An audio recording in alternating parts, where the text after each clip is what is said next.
queria, é um ato porque eu não quero mais, mas eu queria e quero fazer uma fala aqui com os colegas, que é um texto que eu escrevi para o Jornal da Ciência da SBPC, e lá ficou uma versão, aí depois eu fiz uma outra versão que a Cristiane colocou no site do Grupo de Estudos e Pesquisa sobre Trabalho e Educação.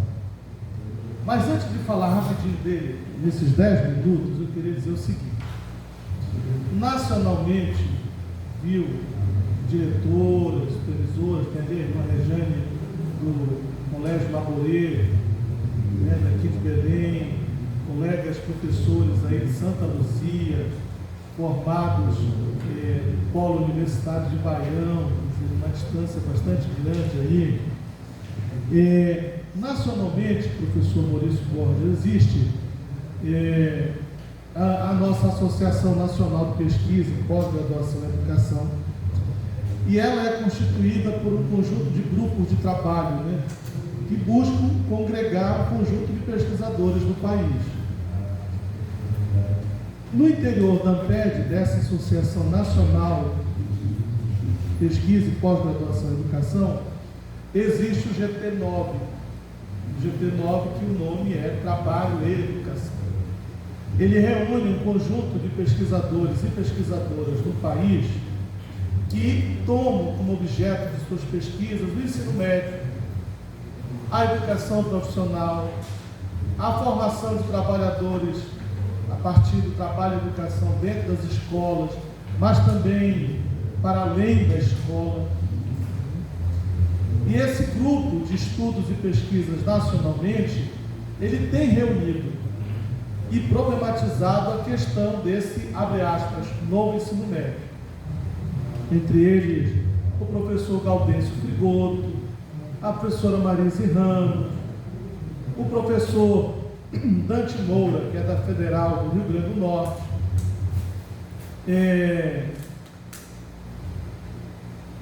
a Lucília Machado também discute educação profissional, a professora Lucília Machado, a Cássia Clenze, Lucas Pelissari, Mônica Ribeiro, um conjunto de pesquisadores.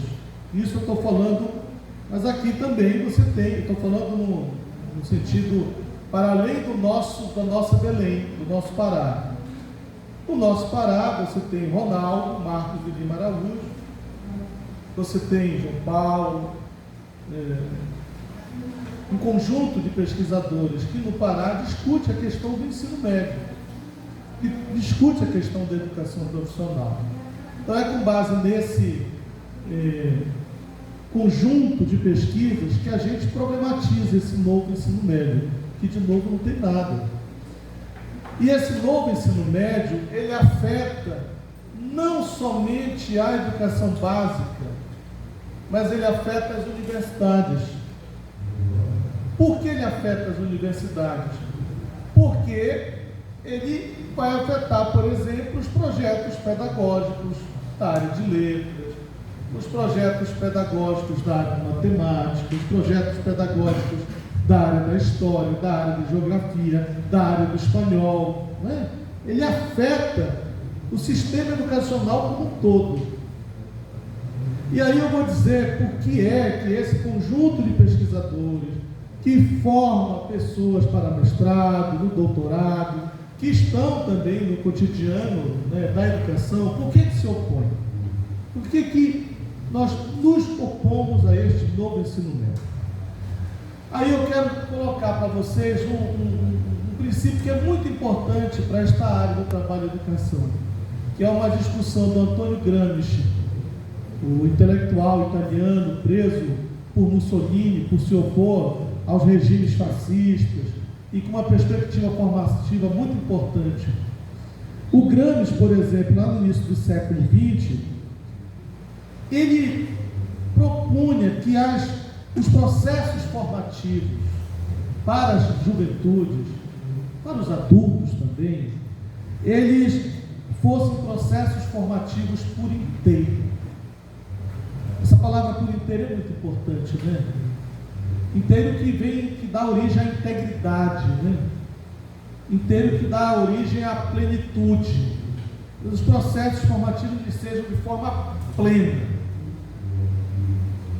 a reforma do ensino médio, com esse novo ensino médio, ela não forma os sujeitos de forma plena, por inteiro. Primeiro, por exemplo, com muito mais propriedade, Beto, Ronaldo, o Renan, não forma por inteiro, poderão dizer, primeiro que ele já estipula uma carga horária que já não é mínima para a formação da juventude. Depois, não forma por inteiro, porque parece que tudo se resume agora, abre aspas, a itinerários formativos. Aí você não vê falar em investimentos em escolas.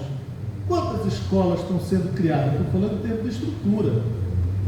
Formar juventudes por inteiro pressupõe que eles tenham acesso a laboratórios para redescobrir o conhecimento. Mas isso não está havendo. Formar por inteiro pressupõe que as juventudes tenham acesso aos conhecimentos que são produzidos por homens e mulheres por meio do trabalho. Aí esse novo ensino médio, ele foca no extremo de disciplina, mas na negação de disciplinas. Olha só o grande problema. Ele foca na disciplina, mas ele nega as disciplinas enquanto componentes curriculares. Então, que novo ensino médio é esse que restringe para as juventudes trabalhadoras desse país o acesso aos conhecimentos produzidos pelos homens? Então, esse já é um problema. Ele nega essa formação por inteiro. Então, e é interessante, viu? Esse discurso, essa problematização, ela é muito antiga. E aí a gente pensa que já está superado essa questão de que a formação tem que ser ampla, que os meninos, vocês que estão no ensino médio, têm que ter acesso não só a português e matemática, tem que ter acesso à história, tem que ter acesso às artes, tem que ter acesso às músicas, tem que ter acesso à natação, entendeu? Tem que ter acesso à internet de qualidade. Mas ao mesmo tempo, que isso seja feito pelo Estado brasileiro, com que as nossas escolas tenham condições da gente estar lá estudando, entendeu? Fazendo teatro, não para ser ator. Se for para ser ator, tudo bem, mas se não for, para conhecer cinema, você quer fazer cinema. Mas o que acontece? Esse novo ensino médio, ele vem acompanhado com um discurso de formar um tipo humano, né? Um tipo humano empreendedor, o tipo humano agora que resolve as coisas por si, que com o mínimo de conhecimento ele consegue ir para os itinerários, ele vai ter sucesso na vida. Mas ele nega as desigualdades sociais, ele nega a construção de escolas com laboratórios, nos moldes que foram os institutos federais há alguns anos, né? Sendo construídos com laboratórios, com infraestrutura, para os meninos e as meninas viverem lá a formação de ensino médio. Percebe isso? E aí, eu diria assim, se o que nós buscamos é formar as pessoas por inteiro, e o que significa formar por inteiro? Número 1, isto para nós, no campo do trabalho e educação, é muito importante, que as juventudes tenham acesso aos conhecimentos na escola, tenha acesso à escola com qualidade, que pressupõe infraestrutura. Tenha acesso à qualidade na escola, que pressupõe alimentação escolar. Tenha acesso à qualidade na escola, que pressupõe professores. Agora, olha só a lógica como vem. No estado do Pará, tem aí o SEI, né? O Sistema de Educação Interativa. Nós não somos contra o uso das tecnologias na formação. Mas quando você toma o SEI como a marca da formação, você está dizendo assim, não há necessidade de construir escola. Os meninos podem ficar no território ali para ouvir as gravações. Eu estou sendo bem hiperbólico na afirmação aqui, né? Estou intensificando. Aí eu digo assim, se nós tomamos que é para formar os meninos e as meninas por inteiro, então nós temos que nos opomos a quaisquer processos formativos que fragmentem a formação da juventude. podemos pactuar com a questão de uma redução de uma formação para a juventude que implique redução, né, Gleison, de carga horária. Em redução de componentes curriculares que são importantes para a formação da juventude. Me digam, isso é uma fala nossa, muito do grupo, onde é que os meninos e as meninas das classes trabalhadoras vão ter acesso à educação física? É no clube? Você tem dinheiro para ir para o clube? Tem que ser na escola. Me digam, onde é que os meninos e as meninas do ensino médio vão ter acesso a questões relacionadas à música? É na escola que tem que ser. Vocês terem uma ideia, Ronaldo, eu só fui ter acesso ao Teatro da Paz, se eu não me engano, professor Maurício Borges, ano passado, ano retrasado, a primeira vez que este cinquentenário e quinquagenário, coisa parecida, entrou. Então, quantos jovens têm acesso à música, a teatro, nesses espaços? Pouquíssimos. Aí eu digo assim, é preciso, então, se nós entendemos que a formação tem que ser por inteiro, nós precisamos estar opostos a processos que negam as condições para as mediações do trabalho docente em prol dessa formação por inteiro. Agora, por exemplo, estão a desenvolver a tese de que é preciso militarizar a escola. Não é isso que vai resolver. Como diz aí os grandes pílulas de informações importantes, é com psicólogo, é com sociólogo, né, Deus? É com professores dentro da escola, é com infraestrutura dentro da escola. Quer dizer, como é que o docente pode dar uma boa aula se você não tem laboratórios na escola? Para que os jovens do ensino médio possam redescobrir os processos de conhecimento. Não é?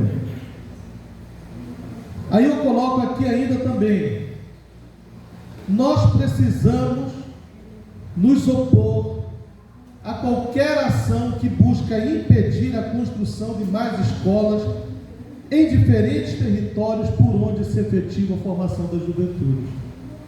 A proposta do novo ensino médio, que vem carregado dessa relação com o privado, você não sabe, por exemplo, o horror de empresas que está ganhando agora com esse novo ensino médio, fazendo os materiais para atender as necessidades dessa perspectiva. E aí no estado do Pará, o Beto pode mostrar dados de que o número de escolas construídas pelo ensino médio é muito diminuto. E as que existem estão em condições precárias. É preciso problematizar isso. Parece que agora tudo se resolve por meio de metodologias, né? O novo ensino médio, ele destaca que tudo é uma questão de metodologia. Tudo se resolve por metodologia. Não se resolve só por meio de metodologia. É preciso, então, se opor, por exemplo, às relações público-privado. Esse novo ensino médio, ele é um gatilho para que os interesses do mercado estejam cada vez mais na escola. O novo ensino médio agora, ele criou um conjunto de produções de materiais paradidáticos para poder dar conta dessa perspectiva formativa, que não forma por inteiro, que forma para a empregabilidade. É um discurso muito enganoso, né? Muito enganoso. O número desse emprego, na sua forma mais fixa, diminuiu, vem diminuindo drasticamente em todo o mundo.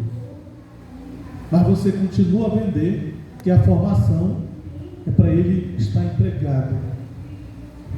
E empregado com todas as condições desfavoráveis, né? Por exemplo, com a emenda constitucional 95, essa diminuição dos recursos no Estado brasileiro, ela retira também os direitos dos trabalhadores para ter acesso à saúde, à educação.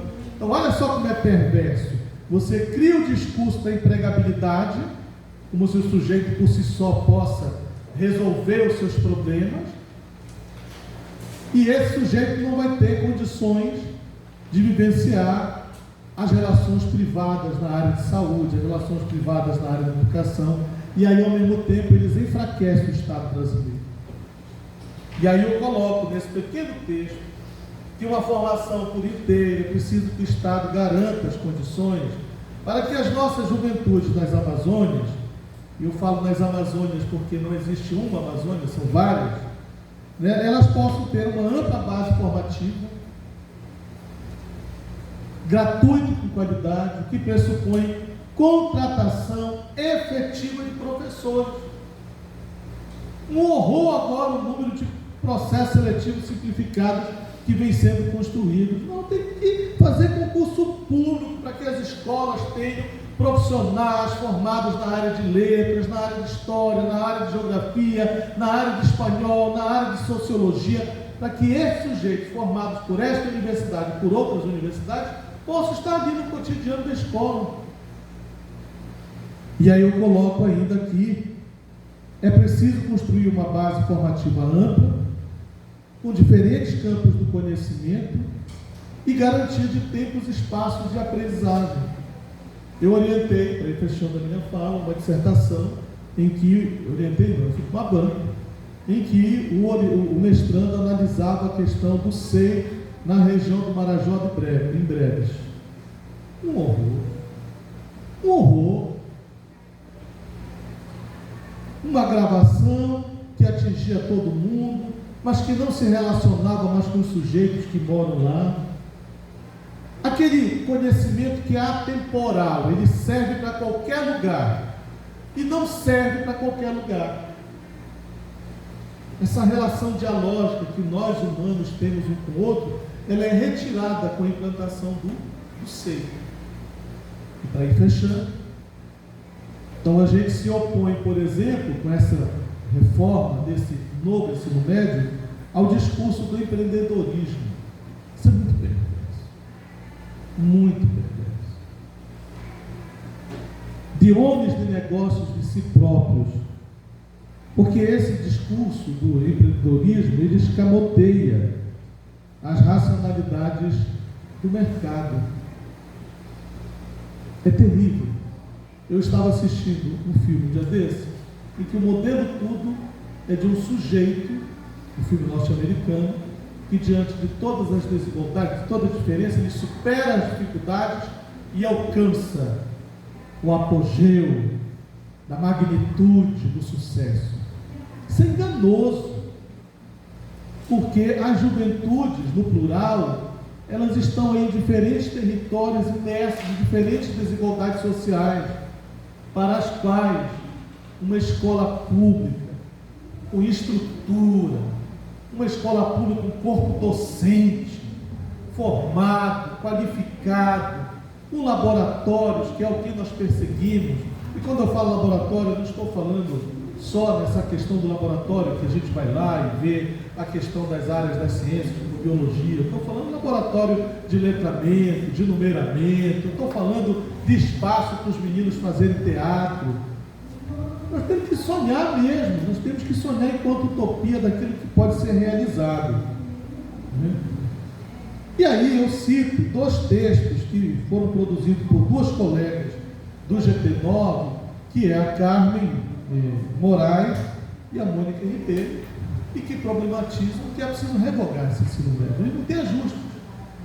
Ele foi feito numa perspectiva que ele se entrelaçou por dentro da LDB, se articulou com a Constituição, e que a superação pressupõe um movimento político muito grande para a gente colocar aí na rua um ensino médio que de fato oportunize a juventude de formação por inteiro. É possível. Olhe, o exemplo do IF na formação do ensino médio para mim é muito importante. As escolas de educação profissional do Estado, em alguns anos também. E o que um conjunto de escolas, como a escola que o Silvan dirige lá em Marabá e que outros de vocês dirigem, mostram, né, que é possível o ensino médio pleno. Agora, com o que está, não tem como negociar, porque a base dele é para fragmentar a formação humana. Obrigado, e a gente se coloca depois para as discussões.